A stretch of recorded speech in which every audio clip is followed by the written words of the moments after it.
राम राम जी। आत्ममंथन में आपका स्वागत है। अब मैं आपको मूलांक 2 वालों के बारे में बताने वाली हूँ। स्प्रेड क्या कहता है, अच्छा कहता है तो आगे बढ़ जाओ, नेगेटिव कहता है तो मैं हूँ ना, आपको मोटिवेट कर रही हूँ, आपको समझा रही हूँ, आपको बता रही हूँ किस तरह से आपने आगे बढ़ना है।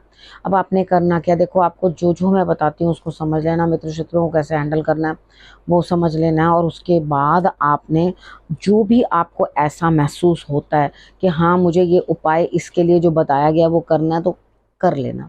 ठीक है, जैसे जैसे बताती जाती हूँ, जहाँ ज़रूरत होती है वहाँ आपको उपाय बताती हूँ, जहाँ ज़रूरत नहीं होती वहाँ नहीं बताती। बस आपने करना क्या है, अगर दिन अच्छा है तो आपने ईश्वर का शुक्रिया ज़रूर कर लेना। अब देखो, इसी में आप लोग अपने प्रश्न भेजते हो, आप लोगों का प्रश्न कैसा होना चाहिए, मूलांक लिख के उसके आगे प्रश्न होना चाहिए, लेकिन सब्सक्राइब कमेंट करते हो तभी अपने प्रश्न को आपने भेजना है। ठीक है, तो मैं आपके प्रश्न को ज़रूर लूँगी, क्योंकि बाकी भी होते हैं तो उनके भी प्रश्नों को लेना होता है, तो आपकी टर्न ज़रूर आएगी। अगर बहुत कोई अर्जेंट है तो आप वहाँ पे भी पूछ सकते हैं। ट्यूसडे 15 दिन के बाद जो है वो होती है, ट्यूसडे वाले दिन, इस ट्यूसडे को है तो आप लोग ट्यूसडे में भी जो है ले सकते हैं, नहीं तो पर्सनल आप ले सकते हैं अगर बहुत अर्जेंट है तो। ठीक है, अब हम बात कर लेते हैं मंडे से। मंडे वाले दिन मुझे ऐसा लगता है यहाँ पे कुछ ना कुछ डिफ़िकल्टी आपके लिए आ रही है, कुछ दिक्कत आ रही है। ठीक है, अब आपको ऐसा लग रहा है कि हाँ दिक्कतें बहुत हैं, लेकिन यहाँ पर पता है क्या है, जो दिक्कतें हैं तो उनको फेस करना पड़ेगा। अगर आप उसको फेस नहीं करोगे या उस डायरेक्शन से ज़बरदस्ती अपने आप को उल्टा चलाने की कोशिश करोगे तो आप थक जाओगे। कितनी बार क्या होता है ना कि हमें अपने आप को उसी माहौल में ढाल लेना चाहिए कि जो माहौल चल रहा होता है उसके विपरीत चलेंगे तो हम थक जाते हैं, टायर्ड हो जाते हैं, काम उतना नहीं कर पाते, लेकिन परेशान अंदर से ज़रूर हो जाते हैं। बात कर लेते हैं ट्यूसडे की। ट्यूसडे वाले दिन मुझे ऐसा लगता है यहाँ पे कुछ ना कुछ आपके लिए स्टार्टिंग जब दिन की होगी तो आप बड़े खुश होगे, बड़े हैप्पी मूड में रहोगे, तो आपको लगेगा बहुत बढ़िया, बहुत सब अच्छा हो रहा है। लेकिन उसके बाद आपको एंड ऑफ द डे ऐसा लगने लगेगा मेरा दिमाग जो है सेट नहीं है, कुछ दिक्कत चल रही है, यानी कि दिमाग पे बोझ इतना ज़्यादा है कि कुछ समझ ही नहीं आ रही कि मैं क्या करूँ क्या ना करूँ। देखो, सिर दर्द भी महसूस हो सकता है, तो अगर उस दिन धूप हो, जबकि मुझे लग रहा है कि हाँ उस दिन धूप होगी, अगर उस दिन धूप हो तो नंगे सिर ज़्यादा बाहर मत घूमना। ठीक है, तो यहाँ पर भी क्या होगा कि आपके सर में दर्द होनी शुरू हो जाएगी या दिक्कत आनी शुरू हो जाएगी, तो आपने अपने आप को थोड़ा सा संभाल के रखना है इस टाइम पे, तो आपके लिए रिजल्ट्स फिर सही रहेंगे। लेकिन दिमाग का दही होता हुआ दिखाई दे रहा है, ये मुझे मालूम पड़ रहा है। थोड़ा कंट्रोल करोगे अपने आप को तो ओके होगा। वेडनेसडे की बात कर लेते हैं। वेडनेसडे वाले दिन मुझे ऐसा लगता है कुछ गुरु से शिक्षा लेते हुए, गुरु की बात को समझते हुए, अंडरस्टैंड करते हुए दिन साधारण रहने वाला है, दिन नॉर्मल रहेगा, उसके अंदर कोई बहुत अच्छी कोई अचीवमेंट नहीं होगी। हाँ इतना ज़रूर है कि आपको दिया ज़रूर लगाना है, जोत ज़रूर लगानी है भगवान जी के आगे, अपने गुरु के सामने आपने ज़रूर माथा टेकना है, आपके लिए रिजल्ट्स अच्छे आएंगे। यानी कि आपको अंदर से कुछ ना कुछ ऐसे चेतना महसूस होगी, गुरु का सानिध्य प्राप्त होगा। बाकी दिन साधारण है। ठीक है, बात कर लेते हैं अब थर्सडे की। थर्सडे वाले दिन मुझे ऐसा लगता है सबका साथ आपको मिलता हुआ दिखाई देता है, किसी के आने से आपके कोई काम पूरे होते हुए दिखाई देते हैं। आपको जो है आपके जो ग्रुप है उसके अंदर पार्टी वार्टी कुछ इस तरह से गेट टुगेदर मुझे दिखाई देती है, यानी कि आप किसी न किसी वजह से खुश होने के लिए जो है तैयार हैं। तो थर्सडे वाला दिन आपके लिए अच्छा है और सबका साथ भी मिलता हुआ, सपोर्ट भी मिलती हुई दिखाई देती है। फ्राइडे की बात करते हैं। फ्राइडे वाले दिन मुझे ऐसा लगता है यहाँ पे आपका दिमाग ठिकाने नहीं है, यानी कि फ्लक्चुएट कर रहा है। अब यहाँ पे देखो, आपने कहीं पर भी कुछ इन्वेस्टमेंट कर रखी है, ऐसा तो आप कह नहीं सकते कि वहाँ ग्रोथ नहीं है, दिखाई दे रहा है कि वहाँ पे ग्रोथ है।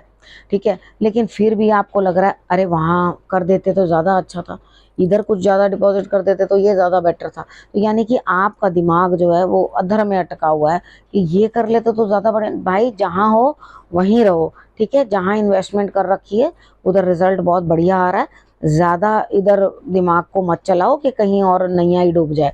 ठीक है, इस चीज़ का आपने ध्यान रखना है। अब बात कर लेते हैं सैटरडे की।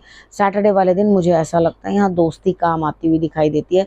घर के रिलेटेड कोई भी दिक्कत, कोई भी समस्या, कुछ भी दिक्कत है, यानी कि कोई भी प्रॉब्लम आ रही है, तो यहाँ पे मुझे ऐसा लग रहा है कि आप सॉर्ट आउट कर लोगे या आपकी फ्रेंडशिप काम आएगी। यहाँ पर अपने दोस्त से, अपने मित्र से जो है आपको बात कर लेनी है, उससे इमोशनल इमोशनल जो है सपोर्ट ले लेना, जिस तरह से भी वो आपको सपोर्ट कर सकते हैं। क्योंकि यहाँ पे मुझे ऐसा लगता है दिक्कत कोई नहीं है, लेकिन घर में एकदम कोई ना कोई काम जो है अचानक से आ पड़ेगा। किसी की सेहत खराब हो सकती है, अननोन सी बात है, मुझे मालूम नहीं है क्या होने वाला है, लेकिन कुछ ना कुछ ज़रूर ऐसा होगा जो आपको अप्रिय लगेगा। यानी कि किसी ना किसी की सलाह लेनी ज़रूरी है। अगर सपोज करो हेल्थ किसी की सही नहीं है, तो तुरंत अपने किसी न किसी मित्र से या किसी सलाहकार से आपको सलाह ले लेनी चाहिए, ताकि आपके लिए दिक्कत ना आए। ठीक है, अब संडे की बात करते हैं। संडे वाले दिन आप खुद को बदलने की कोशिश कर रहे हैं। कब? दिल टूटने के बाद। हम सब करते हैं, मतलब आप कोई अनोखे नहीं हैं। अगर हमें भी कोई दिक्कत होती है तो हम भी करेंगे उस काम को, और आप भी वही कर रहे हो। देखो, सुबह सुबह संडे वाले दिन उठ के आदित्य हृदय स्त्रोत का पाठ कर लेना, ताकि आपको इतनी ज़्यादा दिक्कत ना हो, इतनी ज़्यादा परेशानी ना हो। यहाँ पर हो क्या रहा है, मेन आपको तकलीफ हो रही है, ठीक है, आपको दिक्कत आ रही है, दिल दुखी हो रहा है, दिल परेशान है, दिल पे कोई बात ले ली आपने, या किसी ने आपको चोट पहुंचाई है, या कुछ ना कुछ हार्ट से रिलेटेड आपको दिक्कत आती हुई मुझे दिखाई देती है। इधर क्या करना है, अपने अंदर बहुत बड़ा परिवर्तन लाना है। ठीक है, तो यहाँ पर अपने आप को बदलने की ज़रूरत है। यहाँ आप किसी और को बदल नहीं सकते, तो ये आप ही की वजह से जो है आपका दिल दुखी हो रहा है। तो यहाँ खुद को ही बदलना पड़ेगा, अपने आप को चेंज करो। कितनी बार क्या होता है, हम लोग किसी से ना बहुत ज़्यादा प्यार कर लेते हैं, बहुत ज़्यादा। जैसे ही हम प्यार बढ़ाते हैं वहाँ पे, तो हमारी एक्सपेक्टेशन भी बढ़ती चली जाती है। क्योंकि रिश्ते की मजबूती के अंदर एक्सपेक्टेशन बहुत बढ़ती जाती है, बहुत बढ़ती जाती है। तो उसके बाद क्या होता है कि हम दूर हटने लग जाते हैं चीज़ों से। क्यों? जब ठोकर पड़ती है, दिल टूट जाता है, तो फिर हम सोचते हैं नहीं, हमारी ही गलती थी कहीं ना कहीं। ठीक है, लेकिन हम ये नहीं मानते, हम आगे से ये कह देते हैं, अरे भैया मैंने तो बहुत बढ़िया बढ़िया किया, मैंने तो सब किया, बहुत अच्छे से किया, इसने ही मुझे जो है धोखा दे दिया। यहाँ पर धोखा कुछ मत सोचो, कोई किसी चीज़ को मत लो। ठीक है, यहाँ ये सोचो कि ये चीज़ जो भी हुई है आपकी बेहतरी के लिए हुई है, और आपको परिवर्तन करने के लिए हुई है, यानी कि आपके अंदर बदलाव आ जाए इस चीज़ के लिए। तो आदित्य हृदय स्त्रोत का पाठ बताया मैंने, वो आपने ज़रूर और ज़रूर कर लेना है। अब बात कर लेते हैं गुरु मंत्र की। देखो, जब परेशानी में आ जाता है ना इंसान, थोड़ी दिक्कत में आ जाए, तो हमारे पास कोई रास्ता नहीं बचता। ठीक है, इंसान आप पे दरवाजे बंद कर सकते हैं, ईश्वर नहीं करते। आपके लिए वो हमेशा दोनों बाहें पसार के ऐसे खड़े हैं कि आ जाओ बच्चे, क्या बात है। ठीक है, कोई दिक्कत है, आओ मेरे पास। ठीक है, तो यहाँ पर अपने आप को ईश्वर को समर्पित कर दो। हनुमान जी की आराधना आपके लिए जो मुझे फ़ायदेमंद लगती है, इस हफ्ते के अंदर आपको हनुमान जी की आराधना ज़रूर करनी है। ठीक है, 5 बत्ती लगा करके दिया आपने ज़रूर अर्पण करना हनुमान जी के आगे। ठीक है, आपने 5 बत्ती लगाकर जो अगर दिया जला दिया, तो आप देखोगे कि आपके लिए रिजल्ट्स इतने बेटर आएंगे कि आप खुद हैरान हो जाओगे कि भाई मेरे लिए सब कुछ इतना सरल कर दिया उन्होंने। तो यहाँ पर आपने करना क्या है, गुरु मंत्र भी बता दिया, रखना है अपना और अपनों का बहुत अच्छे से ध्यान, और अगले हफ्ते मेरे आने का करना है इंतज़ार। तब तक के लिए नमस्कार।